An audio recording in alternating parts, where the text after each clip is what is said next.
গাছ বলুন তো ভিডিও শেয়ার করবো, বলে দেবো ইস্ট বেঙ্গল কিছু আপডেট দেবো, বলো আপনার যেসব পিটন নাকি মন মানা সেইটাও আপডেট বলার আছে, কেন কালকে বিশালকে কেন ইন্ডিয়ার টিম নিল না সেইটাও বলার আছে। তো ভিডিও গুরুত্বপূর্ণ, মনে ফার্স্ট পেরিয়ে কীভাবে এইটাও বলার আছে। ভিডিওটা শুরু করা যায়। তো বন্ধুদেরই আরে আগে বিশাল ক্যারেক্টার কথা, বিশাল ক্যারেক্টার পছন্দ নয় ম্যানুয়াল মার্কেস জোকার।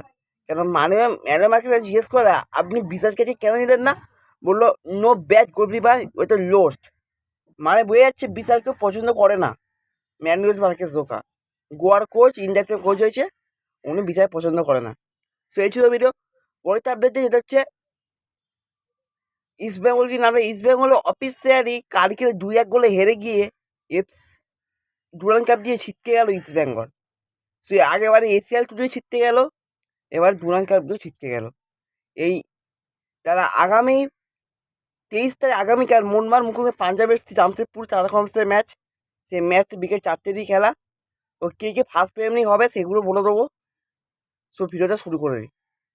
গোলপারে খেলবেন 3-5-2 খেলা হবে, যেটা গোলপারে খেলে বিশাল ক্যাট, রাইট ব্যাক খেলবে টম অ্যালবার্ট, লেফট ব্যাক খেলবে সুভাশিস, ডিফেন্সিভ মিডফিল্ড হিসেবে খেলবে এয়ারটেল অডিস মার্টিনেজ, ডিফেন্সিভ মিডফিল্ড খেলবে আরও থাপা আপুইয়া, রাইট উইং খেলবে মানবি, লেফট উইং খেলবে লিস্টন, রাইট উইং খেলবে সারালাকবুল সামাদ।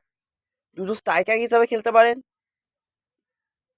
দিমিত্রি পেট্রারস এবং জেসন কামিন্স, নাহলে গেস স্টুয়ার্ট নাহলে জেসন কামিন্স। দুটো পার্থক্য হতে পারে। আমি চাই ওই স্টুয়ার্টকে নামালে ফার্স্টটা ভালো জমে যেতে পারে, তো যাই স্টুয়ার্টই নামো। এবার এই ছিল ভিডিও। আবার বলে দিই মোহনবাগান কালকে আরেকটা খেলা আছে, মোহনবাগান হয়তো রেলওয়ে এফসির সঙ্গে, যে খেলাটি হবে মোহনবাগান হোম গ্রাউন্ডে বিকেল 3টের সময়। সো ভিডিওটা ভালো লাইক করে সাবস্ক্রাইব করো। 3টা করে আরও নতুন ভিডিও শেয়ার করবো। কালকে মোহনবাগান দুখানা খেলা, ঘরোয়া লিগে খেলা, আমার সিএফএল বনায় ডুরান্ড কাপও খেলা। Like, comment, subscribe. Love you all, bye bye guys.